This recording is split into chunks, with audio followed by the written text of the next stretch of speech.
करेंगे इंग्लिश के बहुत इंपॉर्टेंट टॉपिक वर्ब के बारे में। ओके तो आइए इस वीडियो में हम वर्ब के, पिछली वीडियो में हमने वर्ब के 3 पार्ट्स के बारे में, टाइप्स के बारे में डिस्कस कर लिया था, और अब हम डिस्कस करेंगे वर्ब के फोर्थ पार्ट के बारे में। ओके जो आती है हमारी मेन वर्ब्स, और मेन वर्ब्स यानी कि और ऑक्सिलरी वर्ब्स। मेन वर्ब को लेक्सिकल वर्ब भी बोल सकते हैं, और ऑक्सिलरी वर्ब में आपकी हेल्पिंग वर्ब्स आती हैं। ओके जैसे देखिए मेन वर्ब और लेक्सिकल वर्ब होती है। The main verb are also called as a lexical verb और फुल वर्ब। इनको मतलब आपको लेक्सिकल भी बोल सकते हैं, फुल वर्ब भी बोल सकते हैं, साथ में प्रिंसिपल वर्ब्स भी बोल सकते हैं। It shows action and state of being of the subject, कि सब्जेक्ट की स्टेट पे मतलब जो भी काम कर रहा होगा उसका क्या बताएंगे, एक्शन बताएंगे कि वो क्या एक्शन कर रहा है या फिर वो कौन सी स्टेट में है। ओके नेक्स्ट आ गया इट कैन स्टैंड अलोन, ये अकेला ही काम करेगा, and it does not require any other verb, इसको किसी भी अदर वर्ब की जरूरत नहीं पड़ती है। और इसमें 3 फॉर्म्स होती हैं, यानी कि V1 V2 V3, यानी कि वर्ब की first form, second form and third form. Okay जैसे आपके पास एग्जांपल है V1 V2 और V3 का, जैसे वॉक वॉक वॉक्ड, है ना, see saw put put put and buy bought bought. Okay इस एग्जांपल के लिए आप देखेंगे मेन वर्ब के examples. They are watching a movie, वो क्या कर रहा है, मूवी देख रहा है, यानी कि उसमें मूवी देख रहा है, तो वो आपकी क्या आ गई, मेन वर्ब आ गई। ही रीड्स न्यूज़पेपर रेगुलरली, वो हर रोज न्यूज़पेपर पढ़ता है।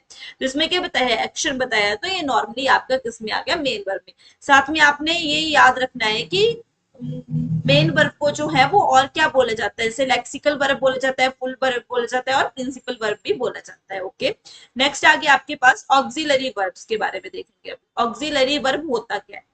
An auxiliary or helping verb are verb that change or help another verb, जो किसी और वर्ब को थोड़ा उसमें चेंज लाती हैं या उनकी हेल्प करती हैं किसी भी सेंटेंस में, वो आपका क्या आता है, ऑक्सिलरी वर्ब में आता है।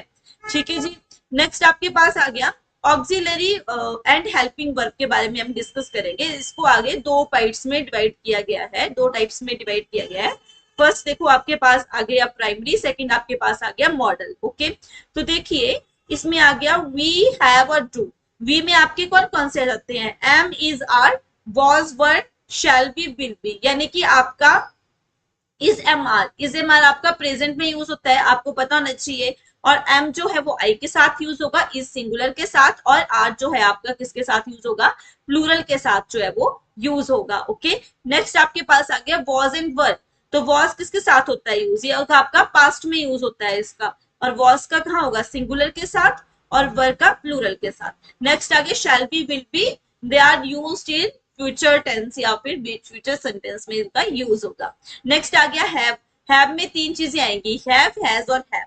अब ये दोनों आपके प्रेजेंट कंडीशन में यूज होंगे जब आपका प्रेजेंट टेंस होगा, यानी कि हैव आपका किसके साथ, प्लूरल के साथ यूज होगा, और हैज आपका सिंगुलर के साथ। साथ में जो हैव है, आई भी हैव, आई के साथ भी हमेशा क्या यूज होता है, हैव ही यूज होता है। नेक्स्ट आ गया हैड आपका पास्ट में यूज होगा, इसके लिए कोई रूल नहीं है कि ये सिंगुलर पास्ट में, ये दोनों के लिए यूज होगा, सिंगुलर भी और प्लूरल भी। ओके नेक्स्ट आपके पास आ गया डू, डज, डिड, यानी कि डू और डज आपका फिर से वही कंडीशन, यानी कि प्रेजेंट कंडीशन में यूज होगा।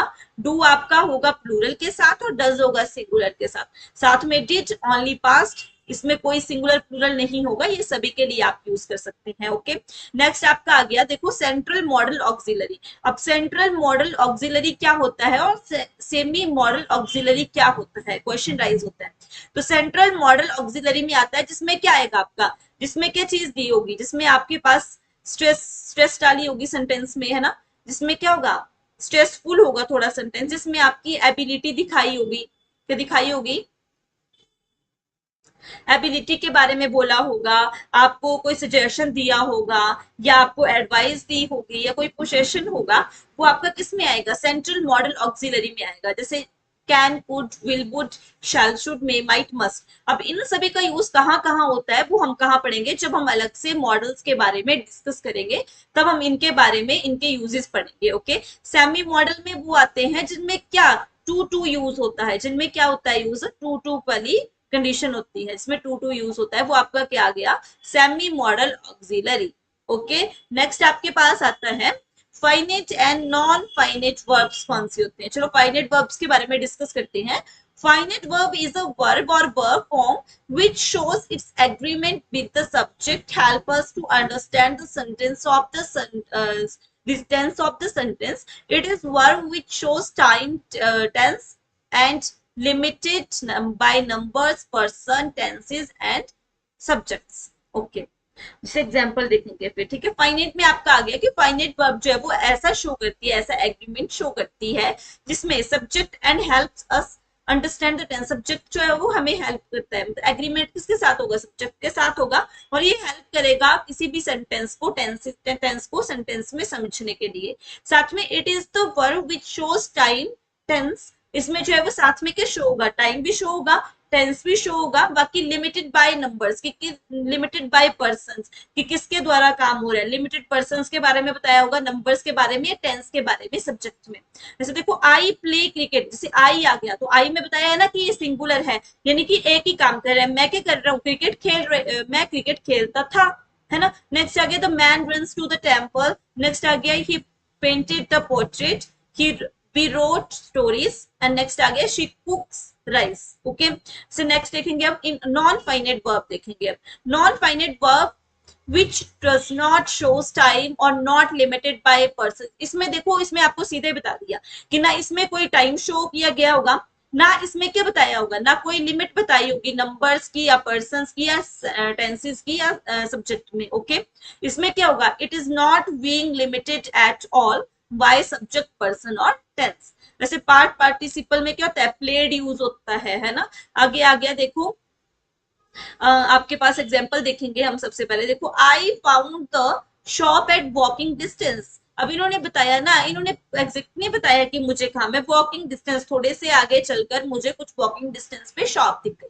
मतलब इस पे एग्जैक्ट टाइम नहीं बताया गया आपको, है ना। I shall find the shop at walking distance, same वही देखिए, है ना। नेक्स्ट आपके पास आ गया देखो एग्जाम्पल्स, लिंकिंग एग्जाम्पल अभी कर लिए, अभी इनफ है इतने। आगे आगे लिंकिंग वर्ब। लिंकिंग वर्ब क्या होता है, the linking verb create the link between subject and rest of the sentence.